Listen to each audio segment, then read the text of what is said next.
बिस्मिल्लाहिर्रहमानिर्रहीम। अस्सलाम वालेकुम प्यारे तलबा।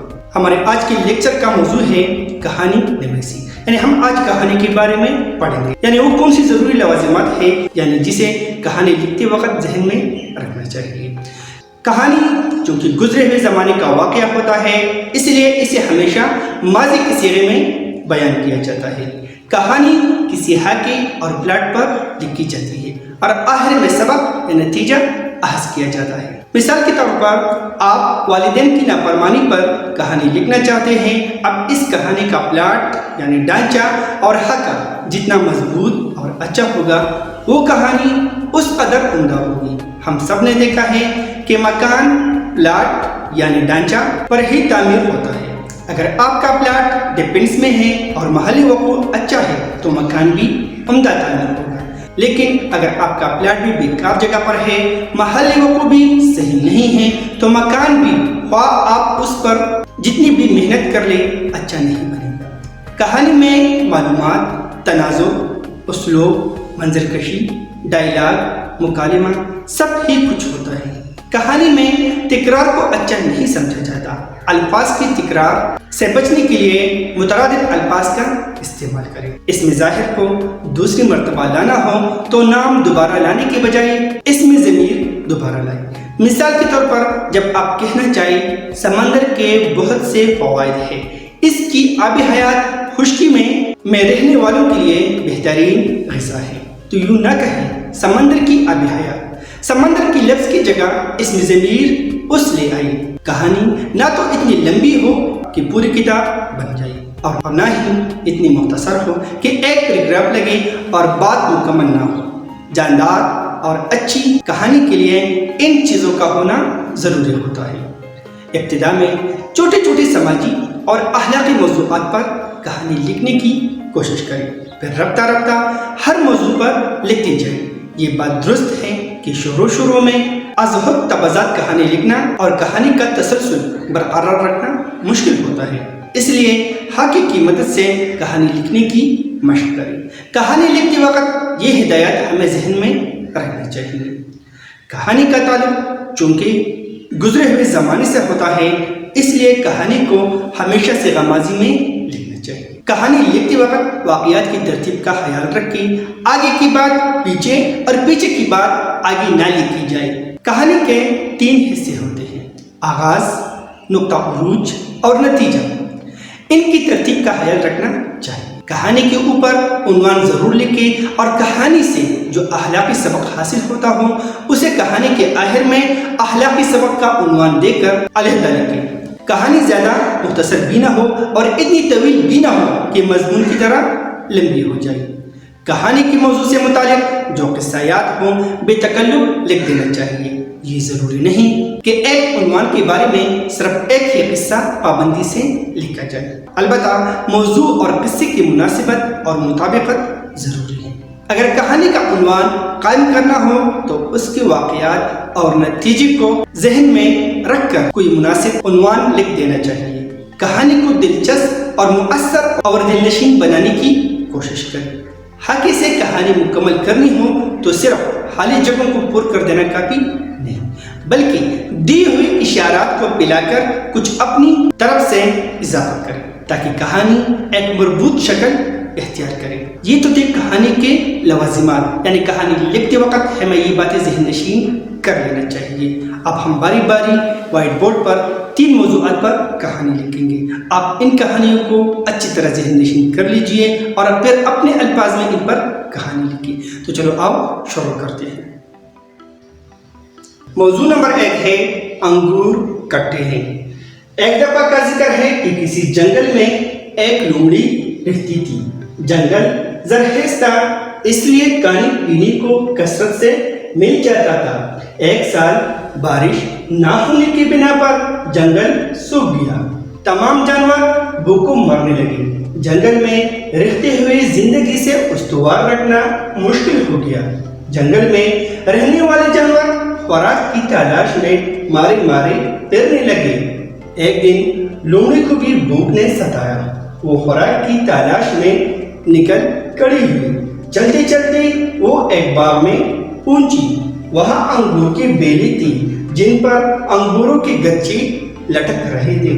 انگوروں کے گچے دیکھ کر لومڑی کی بھوک چمک اٹھی اور اس کے منہ میں پانی بھر آیا. لیکن یہ دیکھ کر اسے مایوسی ہوئی کیونکہ بیلوں کی اونچائی بہت زیادہ تھی. وہ انگوروں کے گچوں کو حاصل کرنے کے لیے اچھلنے لگی. کئی بار اچھل کود کے باوجود لومڑی کی انگوروں تک رسائی نہ ہو سکی.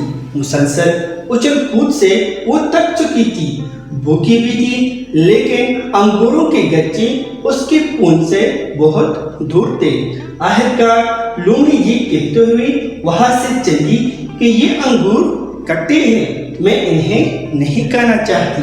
نتیجہ جس کا ممکن نہیں حصول وہ چیز ہے فضول. موضوع نمبر 2 ہے عادت کی خرابی. ایک دفعہ کا ذکر ہے کہ دریا کے کنارے ایک جنگل میں ایک بچھو اور کچھوا رہتے تھے. دونوں میں گہری دوستی تھی. کچھوا تو دریا میں ڈبکیاں لگایا کرتا تھا، لیکن بچھو دریا کے کنارے ہی گھومتا رہتا تھا. اس کے دل میں دریا کی سیر کی بڑی حسرت تھی. آخر اس نے کچھوے سے کہا کہ دوست، تم اکیلے ہی دریا کی سیر کرتے ہو، کبھی ہمیں بھی اس کا موقع دو. کچھوے نے کہا بڑے شوق سے، تم میرے پیٹ پر سوار ہو جاؤ اور اس طرح تم دل کھول کر دریا کی سیر کر لو گے. چنانچہ بچھو کچھوے کے پیٹ پر سوار ہو گیا اور کچھوا دریا میں تیرنے لگا. وہ دریا کی سیر سے لطف اندوز ہو رہے تھے. جب کچھوا دریا کی وسط میں پہنچا تو اس نے کٹ کٹ کی آواز سنی. اس نے بچھو سے پوچھا کہ یہ کیسی آواز ہے؟ بچھو نے کہا کہ میں ڈنگ چلا رہا ہوں. کچھوے نے کہا کیوں؟ یہ کیا شرافت ہے کہ میں تمہارے ساتھ نیکی کر رہا ہوں اور تم میرے ساتھ برائی سے پیش آ رہے ہو. بچھو نے کہا کہ اصل بات یہ ہے کہ ڈنگ مارنا میری عادت ہے اور میں اس عادت کے ہاتھوں مجبور ہوں. کچھوا پیچ وتا کھا کر رہ گیا.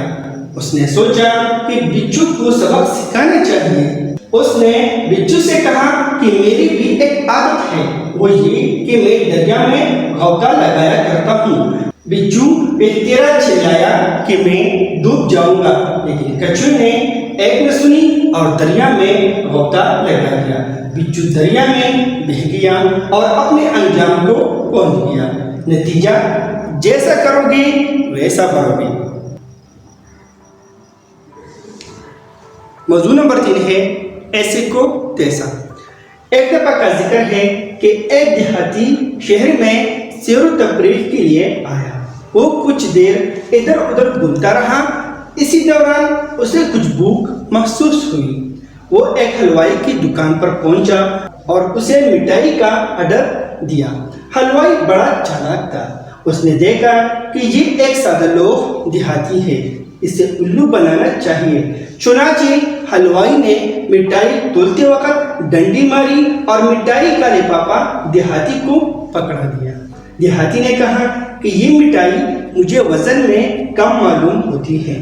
حلوائی نے چالاکی سے جواب دیا کہ اس میں تمہارا ہی فائدہ ہے، تمہیں زیادہ وزن نہیں اٹھانا پڑے گا. اب دیہاتی بھی اتنا بیوقوف نہ تھا کہ حلوائی کی باتوں میں آ جاتا.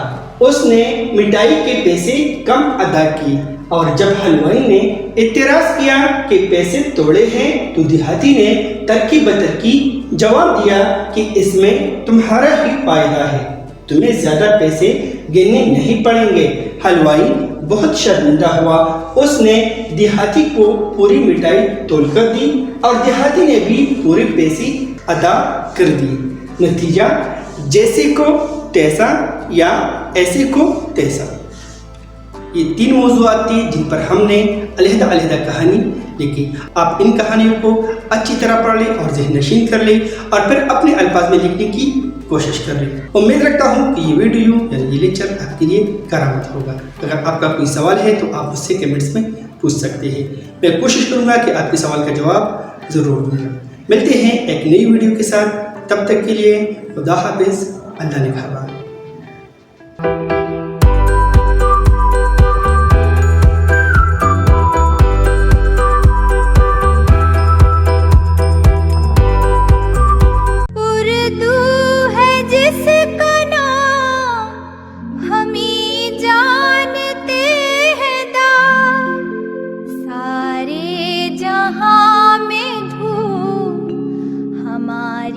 زبان